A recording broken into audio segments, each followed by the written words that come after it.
Rich Eisen addressed the armchair analysts and online critics head-on. Shedeur Sanders just received his opportunity, and the backlash arrived immediately. Eisen responded with a clear, point-by-point case explaining why the criticism misses the mark. If you thought Shedeur's rise was rapid, Eisen's analysis puts it in proper context. Here's what he laid out on air. Already speaking in Cleveland high schools. Weekend after, flying out immediately to get to work. But his character's terrible, right? You know, and listen, oh, he interviewed bad, you know. According to who? The New York Giants? No offense, Bert. The same New York Giants that gave Daniel Jones a huge contract and let Saquon Barkley out the door. That's the intel we're trusting here? That was for him to celebrate. He just made, I mean, look, he put in work in college. He had the privilege of being coached by his father. Which we all would love and do. Turned around not one, but two programs in college football.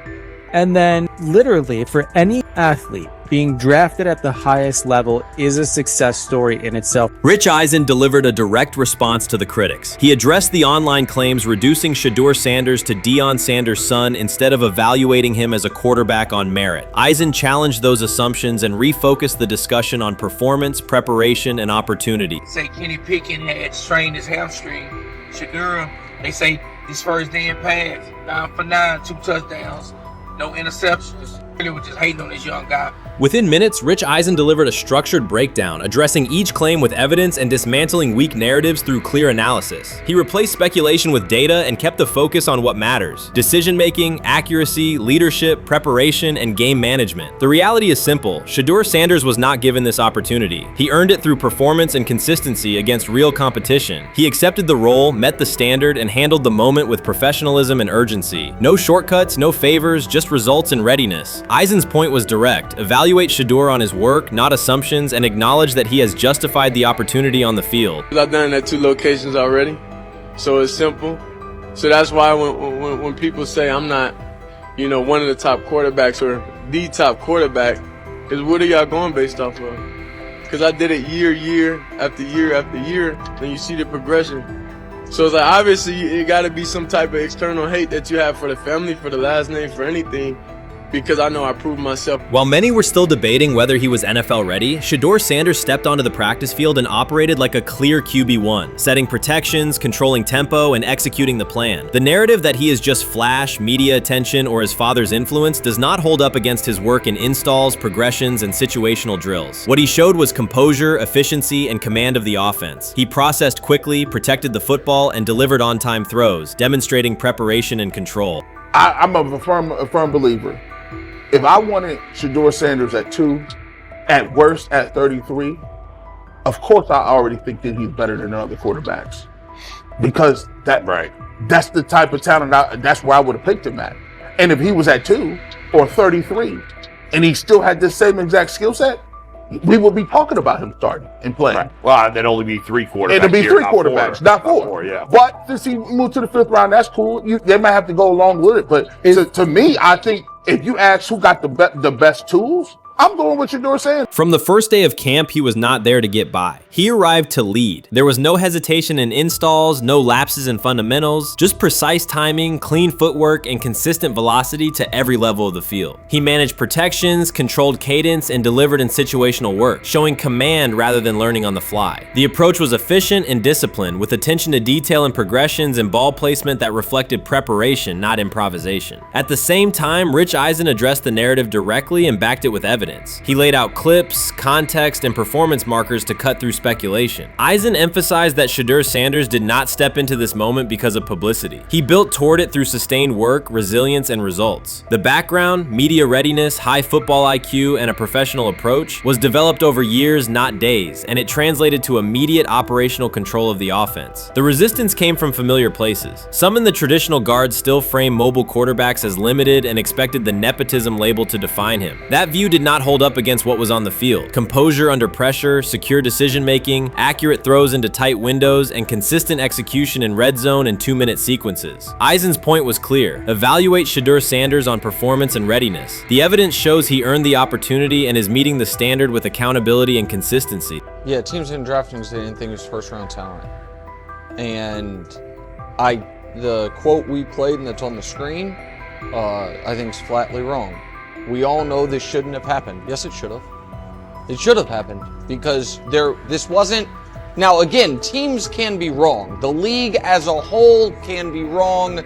Hell, the Baltimore Ravens drafted a 25-year-old tight end before they drafted Lamar Jackson in the same draft. The die is not cast on who Shedeur Sanders. He stated it plainly. This is not a celebrity appearance. This is a quarterback with pocket presence, leadership, and decision-making that stands on its own. You either show it or you settle into a backup role. Shedeur Sanders is not auditioning. He is establishing himself as the starter. When the opportunity arrived, whether through injury, trade, or depth chart changes, Shedeur was prepared and delivered. He did not hesitate. He executed the offense and finished drives. As others tried to catch up to what they were seeing, Rich Eisen reinforced the same message he has been repeating: evaluate the work. Camp reports have been consistently positive, but the important shift is how the performance is being received. Casual attendees who came to observe left talking about Shedeur's command and poise. Detailed observers focused on his pre-snap reads, protection checks, and audibles, highlighting the mechanics, timing, and ball placement that support efficient, controlled play. The rumors have ended. The decision is public. Cleveland Browns owner Jimmy Haslam has informed every level of the organization that unless an unforeseen injury intervenes, Shedeur Sanders will start at quarterback in week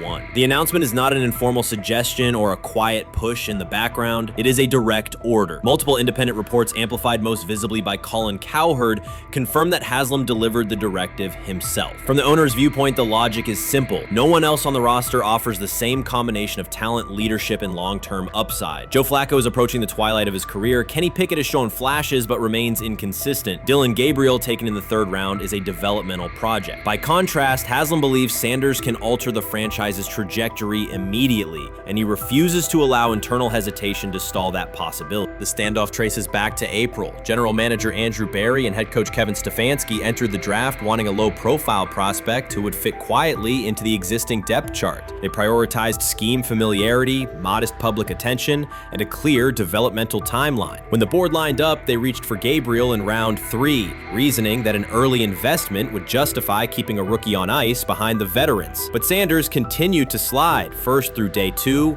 then deep into round 5. Haslam watched the names come off the board, convinced the league's bias against Deion Sanders' outspoken son was obscuring legitimate first-round talent. When Cleveland's 5th-round pick arrived and Sanders was still available, Haslam intervened. He did more than approve the choice. He overrode the original plan, making it clear that the organization would select Sanders and give him every chance to compete. From that moment on, the Browns' internal narrative splintered into 2 camps: those ready to accelerate around their owner's vision, and those still trying to protect their original approach. Once rookie minicamp began, Sanders erased much of the speculation. He commanded huddles, processed coverages quickly, and delivered throws with anticipation that belied his draft slot. Teammates noted his willingness to accept blame for missed timing, then correct the error without dramatics. While Flacco and Pickett split most first-team reps, Sanders treated limited opportunities as full-speed auditions. During organized team activities, he identified blitz looks, redirected protections, and consistently found his second read when the primary route was covered. More than one defensive veteran told local reporters that Sanders looks like the best arm in the building. That assessment forced Berry and Stefanski to reevaluate their timetable. They could no longer label Sanders a long-term project without contradicting on-field evidence. Drafting Gabriel 2 rounds earlier had provided the staff an excuse to slow roll Sanders' ascent. Coaches could point to investment cost, meeting room familiarity, and installation comfort to justify Gabriel's snap share. Yet each practice rep in which Sanders outperformed the 3rd rounder weakened that shield. Behind closed doors, position coaches began requesting more Sanders film for cut-ups, and offensive assistants quietly shifted meeting questions toward concepts the rookie already executed well. By mid-June, Berry himself started describing Sanders not as a developmental asset, but as a competitive option. Those subtle linguistic changes signal the front office's recognition that the narrative had moved beyond their control. Haslam's history with quarterbacks is well documented. His pushes for Johnny Manziel, Baker Mayfield, and Deshaun Watson were high-visibility swings, each driven in part by a desire to generate excitement as well as wins. Critics highlight those choices to question his evaluation track record, yet Haslam perceives Sanders differently. Where Manziel carried off-field concerns, Sanders brings a reputation for professionalism. Where Mayfield's leadership style divided veterans, Sanders' approach has united receivers. receivers and linemen. Where Watson's trade involved unprecedented controversy, Sanders arrived at minimal draft cost. Haslam sees a rare chance to capture star potential without mortgaging the future, and he is unwilling to cede that upside to cautious pacing. Cleveland's supporters, weary of revolving door quarterbacks, have rallied around Sanders with unexpected speed. Sales of customized Sanders number 2 jerseys surged within days of rookie minicamp. Training camp ticket requests spiked once local media circulated videos of Sanders making NFL-caliber anticipation throws during 7-on-7 periods. The mood in Northeast Ohio has changed from tentative hope to active belief. Longtime season ticket holders who once shrugged at preseason storylines now debate Sanders' footwork at neighborhood barbecues. Social media engagement for Brown's content has climbed, driven by highlight compilations of the rookie threading seam passes between linebackers and safeties. All of this places Kevin Stefanski in a fragile position. If he opens week 1 with a veteran starter and the offense sputters, criticism will be swift. Each stalled drive will be interpreted as evidence that he ignored the owner's edict and the fan base's intuition. Conversely, if he names Sanders the starter solely under pressure, any early struggles could be framed as proof that Sanders was rushed, further exposing Stefanski to blame. The only sustainable solution is conviction. Either stand behind a veteran with clear strategic reasoning or embrace Sanders fully and structure the offense around his strengths. Splitting the difference, rotating series, delaying first-team reps, or using vague competition language will satisfy no one and likely jeopardize locker room clarity. Sanders' personal approach has reinforced Haslam's confidence. Instead of taking post-draft downtime, he traveled to Texas to train in full Browns gear at facilities near his father's home. The leaked clip of Sanders executing footwork drills in helmet and pads wasn't a marketing ploy. It was a glimpse into a quarterback visualizing Week 1 live. Team personnel who viewed the footage recognized purposeful rehearsal, cadence calls, pocket movement against simulated pressure, and follow-through adjustments based on imagined rush lanes. Observers asked why a rookie would conduct such intense solo sessions in May. The answer is straightforward. Sanders does not view himself as a developmental pick. He considers himself the starting quarterback of the Cleveland Browns and prepares accordingly. On pure ability, Sanders' arm strength ranks with the league average for starters. His accuracy to the intermediate middle, an area where the Browns' current scheme generates high-leverage completions, has drawn consistent praise from receivers. The primary areas still under review are blitz recognition and live bullets and timing on deep outbreaking routes versus press coverage. Those developmental checkpoints are significant, yet daily practice reps show acceleration. In contrast, Flacco's mobility limits the boot action game that Stefanski installed to help Mayfield early in his tenure. Pickett can extend plays, but struggles to attack tight windows between linebackers and safeties, an essential requirement in Cleveland schematics. Gabriel remains an unknown at NFL speed. Thus, the competitive landscape favors Sanders sooner than the coaching staff originally planned. The franchise now stands at an inflection point. Haslam's mandate, the locker room's growing support, and the fan base's enthusiasm all tilt towards Sanders. The front office's earlier strategy, anchored in patience and quiet development, is increasingly untenable. Barry's shift in messaging indicates grudging alignment, but final authority over the depth chart rests with the coaching staff, unless ownership directly intervenes on game day decisions. A move rare but not unprecedented in the NFL. Should Stefanski align with the owner and name Sanders the starter before preseason concludes, he can claim proactive vision and tailor the offense through training camp. Should he resist and open with a veteran who falters, he risks rapid loss of credibility and possibly his position. Either path carries pressure, but only one aligns with the momentum sweeping through the building. For 2 decades, the Browns have cycled quarterbacks without securing a stable star. Each new hope, whether draft pick or trade acquisition, has collapsed under injuries, inconsistency, or organizational disarray. The possibility that Sanders could finally anchor the position is not merely a football storyline. It is a potential cultural reset for a fan base defined by resilience. Haslam's insistence reflects that awareness. Cleveland needs a leader who can win on Sundays and project confidence every other day of the week. Sanders has shown he can shoulder expectations without retreating from scrutiny. That trait, more than arm talent alone, is why the owner views him as indispensable. Voluntary workouts transition to mandatory minicamp next week. If Sanders receives a substantial share of first-team snaps, observers will interpret it as the staff's acknowledgement that the competition is tilting decisively.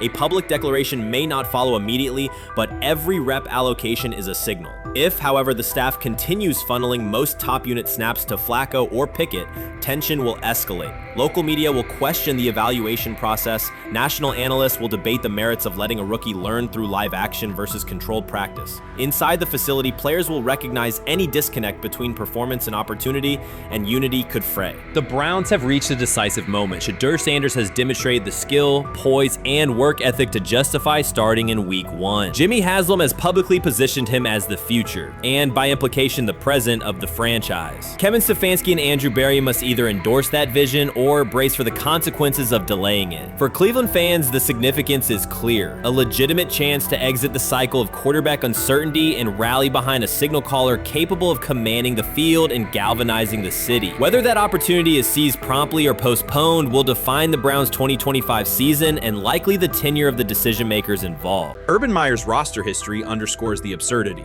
Meyer coached Aaron Hernandez, whose off-field crimes are well documented, along with other players entangled in assaults, academic misconduct, and more. Yet Feinbaum singled out Newton, a national champion, Heisman Trophy winner, and NFL MVP, as the worst. This selective condemnation is not new. When Deion Sanders recently suggested implementing an NIL salary cap to restore competitive balance, Feinbaum dismissed the proposal and called Sanders a hypocrite rather than engage with the substance. The pattern repeats. Feinbaum routinely targets Cam Newton, Deion Sanders, Jameis Winston, Lamar Jackson, outspoken black athletes and coaches, while extending grace to figures such as Nick Saban, Kirby Smart, Dabo Swinney, or Tim Tebow under similar circumstances. Newton is no longer content to remain silent while others distort his story. In response, he laid out an accurate chronology, highlighting facts the commentary networks rarely repeat. One long-standing myth is that Newton was expelled from the University of Florida. He was not. Tim Tebow held the starting job unchallenged, and Meyer had no intention of displacing his star. Like thousands of athletes each year, Newton transferred to find a place where he could play. The move was strategic, not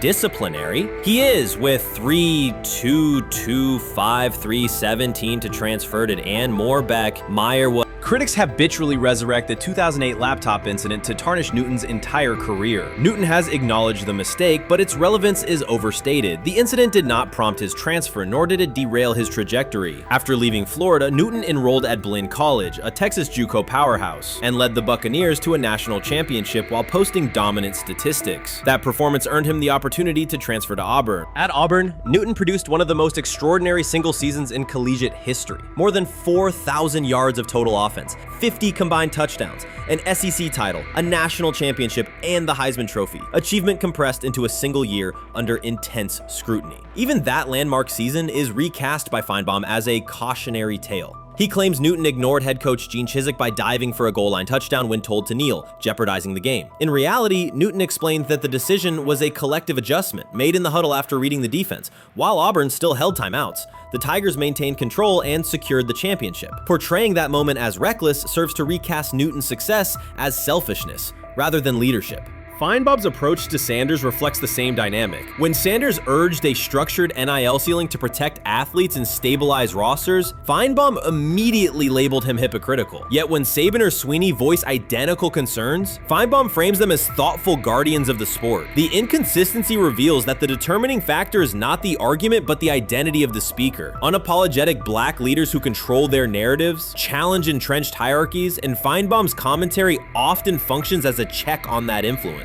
Newton countered Feinbaum's latest attack with a concise statement. "You're lying, Paul. Please stop." Behind those words lay a broader indictment of the media machinery that weaponizes half-truths. By calling Newton the worst player Meyer coached, Feinbaum was seeding doubt among fans, front office evaluators, and future historians. Newton, now an established media presence and entrepreneur, no longer depends on traditional outlets to correct the record. He reminded audiences of three essential truths. He departed Florida on his own terms, he led Auburn Auburn with support from coaches and teammates, and he captured every major accolade available in college and professional football without conforming to prescribed expectations. An unspoken rule lingers in American sports discourse. Black athletes may excel, but must do so quietly, gratefully, and without highlighting systemic inequities. Newton broke that expectation early by celebrating with unreserved joy, answering questions candidly, and refusing to minimize his personality. For some commentators, that confidence is reinterpreted as arrogance. Feinbaum's repeated attempts to undermine Newton follow a familiar script of policing behavior rather than analyzing performance. Yet, legacy rests not in a pundit soundbite, but in tangible achievements and public memory.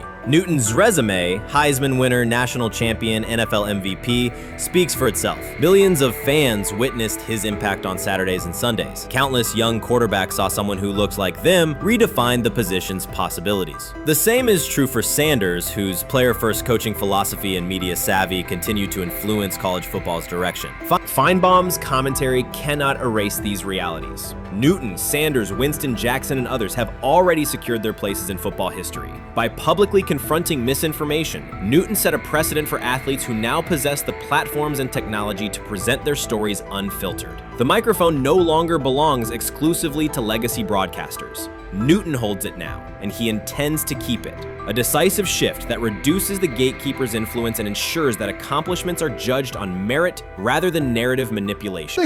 Honestly, guys notice it more when you're out winning games, right? If Cleveland starts off in a bad start, they're not doing well, and all of a sudden Shedeur or Dillon Gabriel are doing well in 7-on-7, they're throwing dimes. In practice drills, the number one defense can't stop them.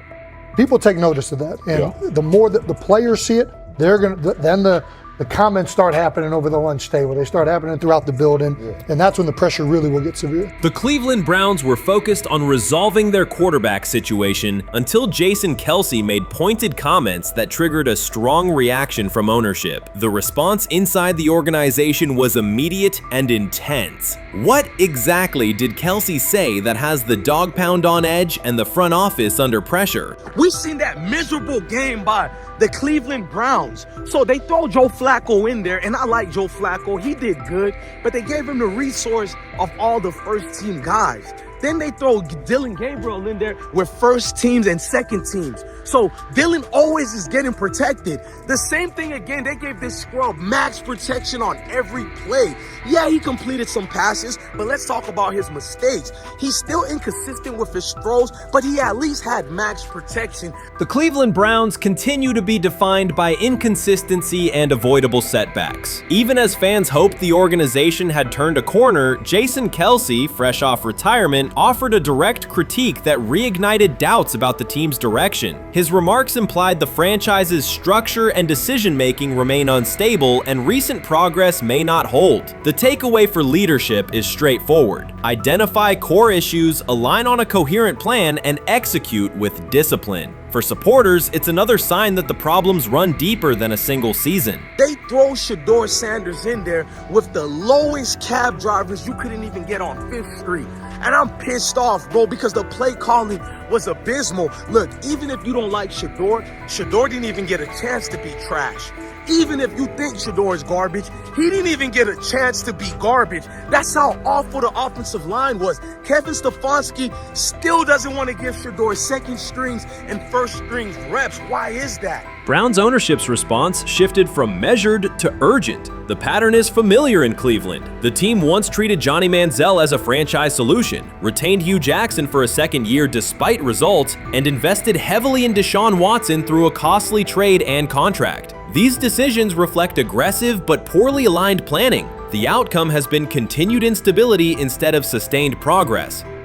That this was the guy that they wanted to start. He's seasoned, he's experienced, he still has a big-time arm, even at his age, and they open with the Cincinnati Bengals. They wanted that experienced guy. He was always going to be the guy. They were not going to start Dillon Gabriel or Shedeur Sanders in week 1. Kenny Pickett had a hamstring injury. It makes it easy to go with Joe Flacco. And the question isn't and wasn't going to be who's the starter in Cleveland. The question is who's going to be the backup in Cleveland? Who's going to be the number 2 quarterback when they open the season against these Bengals. Fans still show up season after season, expecting improvement and bracing for setbacks. The usual pattern has been early optimism followed by a gradual collapse. But last season was different. For a sustained stretch, the Browns looked organized and competitive, resembling a functioning team. Couple days, 3 days until roster cutdowns, how do you feel about that? Do you feel like you belong here on this team? Obviously, I think overall as a player, I feel like I put in the work. I feel like everything I do, I try to do it to my best, and that's all I ask for. So I feel like everybody feels like, they should be on the team, and if you ask anybody on the team, would they feel like they belong, in their own eyes. So I feel like I do, but I'm my own player, I think about myself in a high regard. The front office entered the offseason confident. Kevin Stefanski was being praised, and the Dog Pound believed the team had made real progress. Then Jason Kelce delivered a pointed assessment that cut through the optimism. Fresh into retirement, the former Eagles All-Pro and Super Bowl champion said Cleveland still looks like a team patching over issues rather than building a durable contender. Kelce's view was direct. The Browns' structure is fragile, and the roster is too dependent on perfect health at quarterback. He argued the team is one injury away from losing continuity and sliding backward. Because Kelce has operated inside a stable, championship-level organization, his comments carried weight with players, media, and fans. The reaction was immediate. People took his critique seriously, not as outside noise, but as an informed evaluation of how a successful team should be built. Ownership also felt the impact. Jimmy Haslam's response shifted to urgency, a sign that leadership recognizes the stakes. The criticism arrives in the context of prior high-risk decisions, especially the fully guaranteed $230 million commitment tied to Deshaun Watson. Watson has missed time and shown inconsistency when available, and the contract has constrained flexibility. Kelce's remarks highlight why depth, alignment between the front office and coaching staff, and a clear contingency plan at quarterback are non-negotiable. The takeaway is straightforward. Cleveland must convert last season's progress into a stable framework, protect the quarterback, deepen critical positions, and establish a plan that survives injuries and short-term setbacks. Without that, the games that fueled optimism will remain temporary. If you're a betting man, who do you think starts for the Browns at quarterback? Okay, this is the situation. Kenny Pickett, they actually traded for him. Joe Flacco, no one's bringing Joe Flacco in the building thinking Joe Flacco's going to be the starter. If Joe Flacco is your starter, you got a problem. You have a huge problem. And if they were saying Shedeur was the starter as the 5th rounder, you got a real problem too, because he passed over all these guys in these reps in the offseason in shorts, in bikini shorts, Speedos and stuff.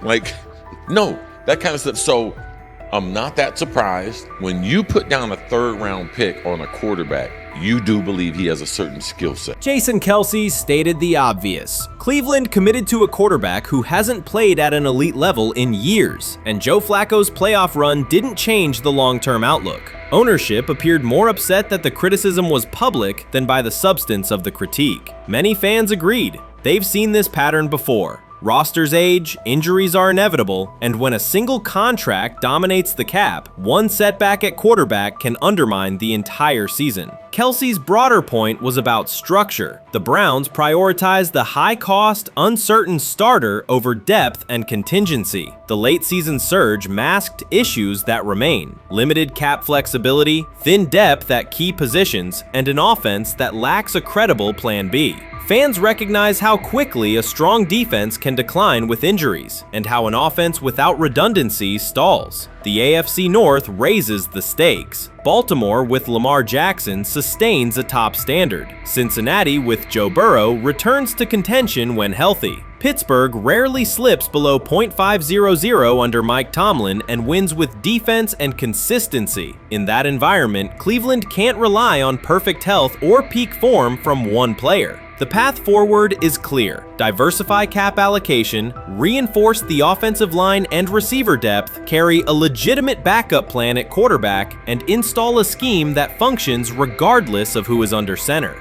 Given what we saw yesterday with Shedeur Sanders, somebody on the Cleveland Browns is 100% getting fired, probably by the end of this year. The person who's probably going to end up getting fired is Kevin Stefanski, because I know that he didn't want Shedeur Sanders on the team. It was Andrew Berry who made that pick. You can't really go against your GM. Bad things happen in this situation.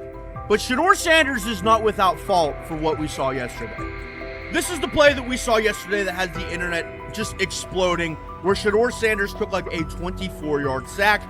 Half of the internet is saying that this is all Kevin Stefanski's fault. Cleveland showed progress last season, but the underlying concerns remain. Jason Kelce highlighted them directly. The Browns' long-term plan is fragile, cap-constrained, and overly dependent on perfect health at quarterback. His comments focused attention on structural issues, roster depth, continuity in coaching, and a sustainable offensive approach, rather than a single hot streak. That criticism resonated because it reflected what many around the league already see. Ownership's reaction underscored the sensitivity. Jimmy Haslam has presided over frequent coaching and quarterback changes, and external scrutiny carries weight when it comes from a respected veteran with championship experience. Kelce's remarks reinforce that last year's Joe Flacco stretch was a short-term solution, not a foundation. The team still needs a durable plan that can withstand injuries and inconsistency. The practical takeaway is clear: stabilize the system, diversify cap usage, and build depth at key positions so the offense functions regardless of who is under center. That includes a coherent development pathway for younger talent such as Shedeur Sanders, with defined practice reps, protection, and scheme alignment. Kelce didn't say anything outrageous. He articulated the gap between a brief surge and a credible long-term contender. I have the faith of a mustard seed.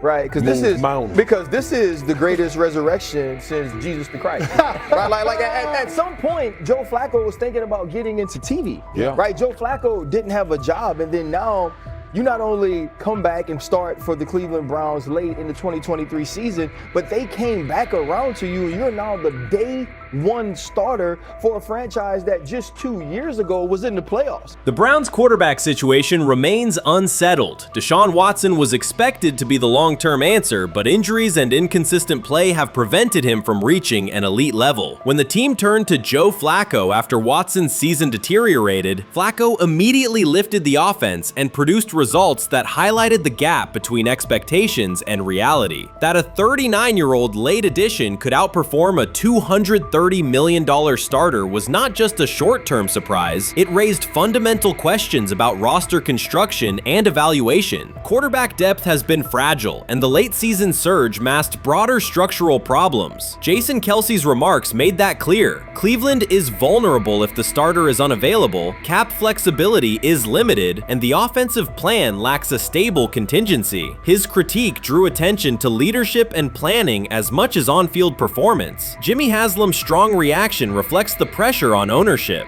The organization has promoted a message of stability and progress, but Kelce's assessment suggested those gains are not yet durable. The path forward requires a realistic approach to the cap, a credible backup plan at quarterback, and a system that holds up regardless of personnel. When he led college football in completion percentage and he threw almost 40 touchdowns for over 4,000 yards, how tall was he? Because they make it seem like he shrunk all of a sudden, RC. Oh, how lively was his arm? Because all I know is somebody did that. Somebody threw for over 4,000 yards, somebody threw for almost 40 touchdowns, and somebody led college football in completion percentage. Now, I'm trying to figure out, what I try to figure out all the time, Mel, is how a guy that hadn't played football in almost 5 months. Shannon Sharpe has publicly defended Shedeur Sanders and criticized those questioning him. Sanders has earned higher recognition, and some fans are responding negatively. Although there's debate about whether he belongs on a second-team list, Sharpe maintains that Sanders' career is clearly ascending. Reactions on social media are mixed. Some users are angry, others are surprised, and a few say they anticipated this result. The conversation remains active. When reports confirmed that Shedeur Sanders had been elevated from second team to near top tier status, Shannon Sharpe issued an emphatic response. He delivered a detailed rebuttal to critics, underscoring why Sanders deserved the promotion and directly challenging those who doubted the decision. I don't think that he was underprepared during these meetings. I don't believe any of these stories that he showed up arrogant and that he was bombing his interviews. I mean, you watch the film, he's on time, he's on point.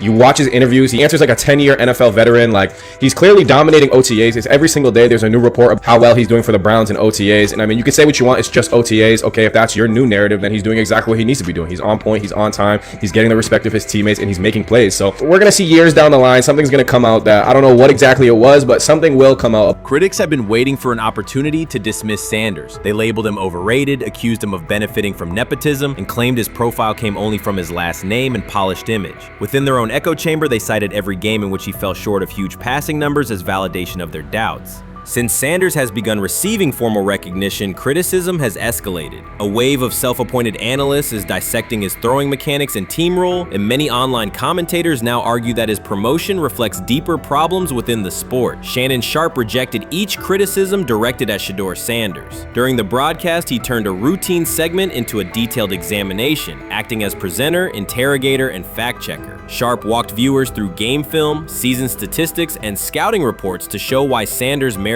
his recent promotion. Whenever a panelist claimed Sanders had not earned the role, Sharpe countered with completion percentages, efficiency ratings under pressure, and documented late-game drives that changed outcomes. He stressed that the backlash was driven less by on-field evidence and more by reluctance to revise earlier opinions. Sharpe argued that critics were upset not because Sanders lacked qualifications, but because his progress contradicted their initial narrative. By the end of the discussion, Sharpe had moved past simple defense and reframed Sanders as a clear example of performance-based advancement, demonstrating that early predictions can be wrong. Never heard of no Dylan Gabriel or Tyler Shock.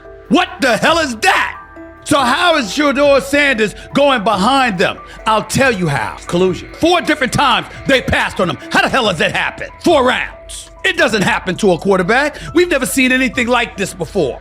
Shedeur Sanders with the watch. Shedeur Sanders with his bravado. Shedeur Sanders with this supposed arrogance or whatever. Shedeur Sanders' advancement did not happen by chance. While detractors questioned his resume online, he continued to prepare, attend every practice, and deliver accurate throws under pressure. The contrast between his output and the complaints directed at him has been stark. Some critics even argued the selection committee was, quote, biased toward performance, as if rewarding strong play were improper. Rumors quickly followed. Certain commentators speculated that a public relations push from the Sanders family must have influenced voters, suggesting everything from coordinated media strategies to alleged favors for coaches. None of these theories addresses the basic point. Sanders earned his promotion through consistent production, poise in the pocket, precise ball placement, and efficient decision-making. Shannon Sharpe highlighted these facts during his response. He noted that Sanders' performance metrics justify the recognition and emphasize that resistance to the move stems more from prior prejudice than from substantive evaluation. For Sharpe, the goal was clear: present the data, challenge unfounded claims, and correct the narrative. The discussion, therefore, became a broader statement about acknowledging merit and abandoning outdated assumptions. Colin Cowherd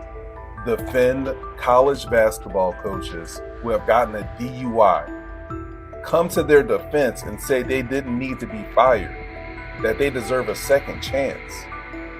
But Shedeur Sanders drives 40 miles over the speed limit, gets a one-on-one ticket, and Colin Cowherd comes on his show today and says he's out on Shedeur Sanders. He's seen enough. He can't support him anymore.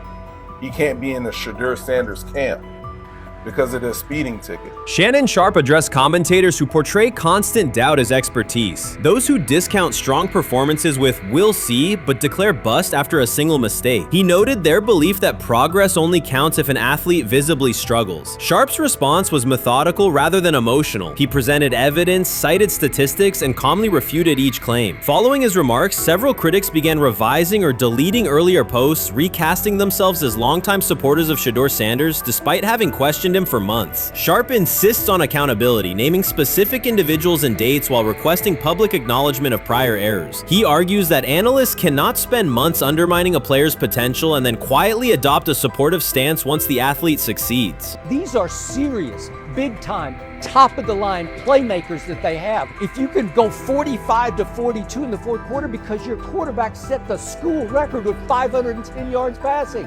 He was flawless. Shedeur is big time. I didn't know for sure, will it translate to the next level of competition?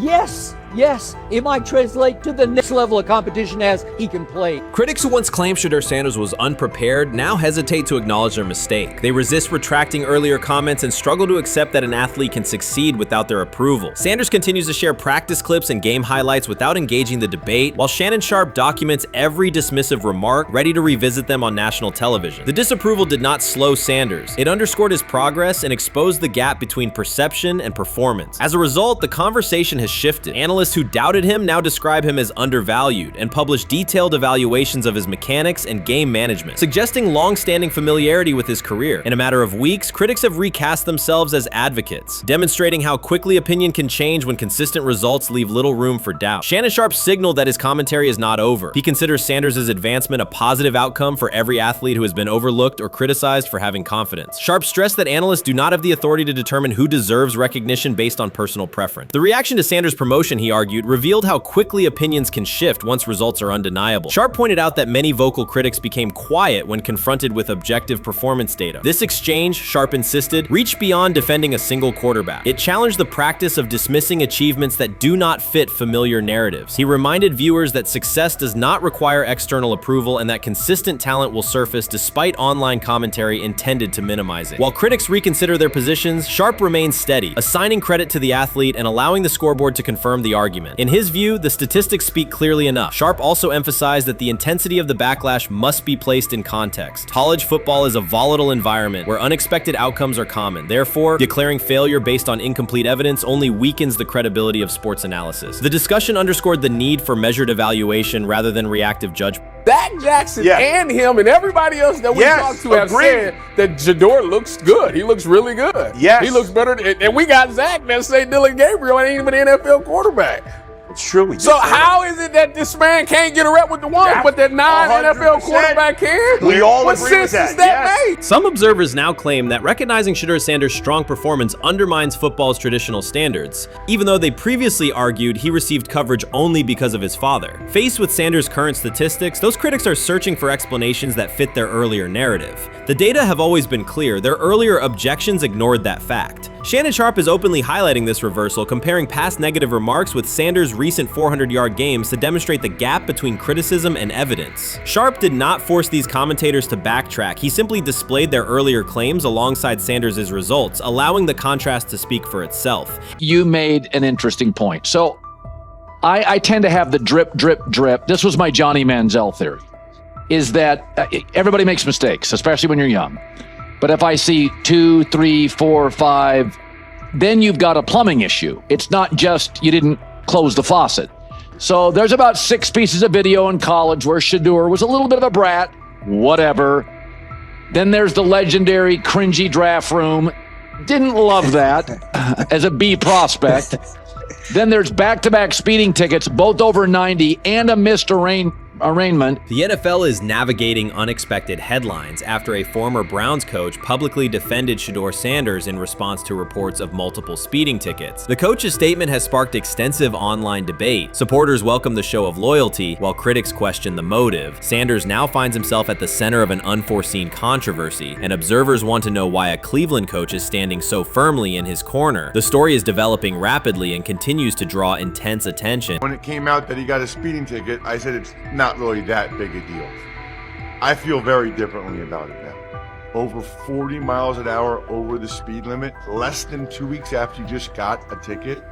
I don't know if that's entitlement or immaturity. There's got to be some teams that are feeling very good right now that they didn't draft him. Observers are focusing on Shedeur Sanders' recent speeding ticket, treating the violation as a measure of his character and sidelining his athletic, academic, and philanthropic accomplishments. The incident, driving 15 miles per hour over the limit in a borrowed Lamborghini, has drawn sharp criticism. In response, a former Cleveland Browns coach has taken the opportunity to comment, even though the franchise is widely viewed as unstable due to its frequent coaching changes and limited on-field success. By defending Sanders, he presents himself as an authority on discipline and leadership. The statement, coming from an organization seldom praised for stability, has nonetheless attracted considerable attention across the league. You want to defend him a little bit. I thought this was an interesting take. Yeah, I thought it was really interesting that you said you were out because of the speeding tickets. To me, that's such a minor thing. You were so high on him in terms of his completion percentage in OTAs, and I thought that was a little aggressive on your part. But with the speeding tickets, I got a speeding ticket the first night of the draft, my first year there. I thought maybe I'd get the benefit of the doubt, but they gave it to me anyways. As soon as the former Browns coach defended Shedeur Sanders, social media erupted with commentary, resembling the volume of draft night coverage. Posts and opinions appeared within minutes, and criticism escalated rapidly. Detractors amplified Sanders' minor speeding violation, while supporters argued that such reactions were disproportionate to a single traffic citation. Shedeur Sanders received 2 speeding citations, and the minor traffic issue quickly drew national attention. Before considering the former Browns coach's response, it is useful to clarify the facts. Sanders, son of Pro Football Hall of Famer Deion Sanders and a current college quarterback, was twice ticketed for exceeding the limit while driving a high-performance vehicle. Commentary on social media escalated rapidly, with critics framing the incident as a significant character concern, even as the league has historically tolerated far more serious legal transgressions. Stepping into the debate, a former Cleveland Browns coach, best known for a tenure filled with losses and contested decisions, issued a strong public defense. He argued that 2 speeding tickets should not define Sanders' reputation or overshadow his on-field talent and community work, urging a balanced assessment of the player's actions. I don't love it from a 5th-round draft pick. I don't love that it happened multiple times, but I do think that this is the first time he's been away from his dad, and there's gonna be some growing pains now. Would I sell my stock on it like you are? Not because of a couple speeding tickets, especially in light of the problems that Brown's quarterback room has had to deal with legally in the last few years. I mean, this is nothing. The debate quickly shifted from 2 speeding citations to broader claims about integrity, growth, and leadership. The former Browns coach framed the infractions as moments for personal development and urged observers to view them in context. Critics responded forcefully. Some called for disciplinary action, others questioned Deion Sanders' parenting, and a few sought to discredit the coach himself, despite his professional record already being widely analyzed across the league. The reaction underscores an apparent inconsistency in public standards. Fans often overlook on-field confrontations, heated sideline arguments, and other significant controversies, yet they treated Sanders' routine traffic offenses, speeding without evidence of reckless endangerment, as indicators of serious character flaws. If such minor violations were adopted as the primary measure of morality in professional football, many players would face similar criticism. Sports media amplified the story almost immediately. Television panels dissected Shedeur Sanders' decision-making, treating 2 speeding tickets as indicators of deeper character concerns. Networks aired detailed segments under banners such as red flags and road rage, repeatedly questioning whether the citations might affect his draft evaluation. Although Sanders is already regarded as a first-round prospect, analysts emphasize that NFL teams value discipline and legal awareness when forming final assessments. Many commentators overlook the fact that other high-profile players have faced more serious offenses without similar scrutiny. Throughout the coverage, the former Browns coach defended Sanders, portraying him as a talented quarterback subjected to disproportionate criticism in a culture that expects near-perfect conduct. His argument was thorough and methodical, asserting that the traffic violation should not overshadow Sanders' skills, work ethic, or future potential. Commentators point out that the coach's intervention was not entirely selfless. He recognized the publicity potential. One day he was an overlooked figure from a struggling Browns era, the next he was a trending name across sports media. The discussion quickly expanded beyond Sanders' speeding citations to questions of image management and narrative control. Critics demanded disciplinary measures, public apologies, team sanctions, and formal statements, yet their objections seemed directed less at the traffic infractions themselves and more at Sanders' high profile, confidence, and resistance to traditional expectations. In practical terms, Sanders' brand remains intact. The coach secures renewed relevance, and the episode supplies another headline in the ongoing story of modern football. The next time Sanders is seen in a high-performance car, the debate will likely reignite, focused not on speed limits, but on the broader culture of the league. Meanwhile, new voices continue to join the conversation. Broadcaster Colin Cowherd has already weighed in, offering his own reassessment of the incident and its broader implications. Breaking news, Shedeur Sanders last night was pulled over going 100 miles per hour. All right, he clocked 101, 41 miles an hour over the speed limit in Cleveland. He will have the opportunity to fight the ticket in court. Now, I'm not exactly sure where he was pulled over, whether or not that it was in Ohio or whether or not that it was in his home state. But typically when you're going 40 over, that's flirting with the line of reckless driving. Folks, I gotta tell you, I don't understand what it is with these young men driving at absurd speed. Colin Cowherd's view of Shedeur Sanders shifted abruptly. Days after praising the quarterback's poise and skill, he appeared on air to declare that Sanders is overhyped, unfocused, and distracted by celebrity. The reversal was immediate, without any gradual reconsideration. Cowherd now frames Sanders' 2 speeding tickets as evidence of poor judgment, even though he has defended other quarterbacks facing far more serious off-field issues. The sudden, wholesale withdrawal of support leaves viewers questioning the consistency of Cowherd's criteria and illustrates how quickly media narratives can change when minor incidents receive outsized attention. This is okay. nothing. Okay. How much of this is? I mean, Jimmy Haslam has his hands all over Manziel, has his hands all over Deshaun Watson. Admitted it, man enough to admit it. I saw the reaction in the draft room when they took Shedeur Sanders. Pretty obvious it wasn't the coach and the GM's pick. How much is this? This team has 8 last place finishes in 13 years owning it. How much of this is we don't have a very good owner here like Washington, D.C. and the Commanders? Yeah, I didn't love the owner stepping in and saying, you got to take this guy in the 5th round. And I doubt they'll ever admit to it. While Colin Cowherd urged teams to move on from Shedeur Sanders, former Browns coach Eric Mangini offered a more measured response. Mangini, whose tenure in Cleveland was marked by mixed results, used his platform to provide context rather than condemnation. Instead of sensationalizing the speeding violations, he encouraged viewers to consider Sanders' circumstances. A 21-year-old quarterback whose life is scrutinized both on and off the field. Mangini acknowledged that the tickets were mistakes, but emphasized that they do not by themselves define Sanders' character or future. He noted the extraordinary attention athletes receive today, combining the responsibilities of quarterback, public figure, and social media presence. Under such pressure, missteps are magnified, and criticism multiplies quickly. Mangini concluded that any evaluation of Sanders should weigh the totality of his behavior, performance, and growth, rather than isolate 2 traffic citations as decisive evidence of poor judgment. You can't fire the owner because he can't fire himself. Yeah, someone's head's going to roll, unfortunately, in this situation. And it's probably Stefanski and Barry. I saw on The Athletic. I don't think that's fair, by the way. Stefanski, that part. I agree. I was saying the other day on my podcast that Barry should be fired. And I said I wouldn't fire Stefanski, but a couple of people made the point of saying, well, if you fire the GM, you got to give him a chance to hire his own coach, which is fair. That's true. Mm-hmm. So I would fire Barry. I would hire a new GM. If that GM thinks Kevin Stefanski's a good coach, wants to stick with him. Right. The situation in Cleveland has escalated with the NFL. Sources indicate GM Andrew Barry is prepared to move on from head coach Kevin Stefanski if he refuses to elevate Shedeur Sanders. The Browns are weighing a major quarterback change. Leadership appears to be aligning behind Sanders and pushing for immediate action. This is a high-stakes decision about control and the team's direction. I think it's unfair for me to comment in I guess, maybe on behalf of the industry. All I can say is this, the time that we spent with Shedeur, and what he's done throughout his college career is impressive. He's an impressive young man. He's a really good quarterback.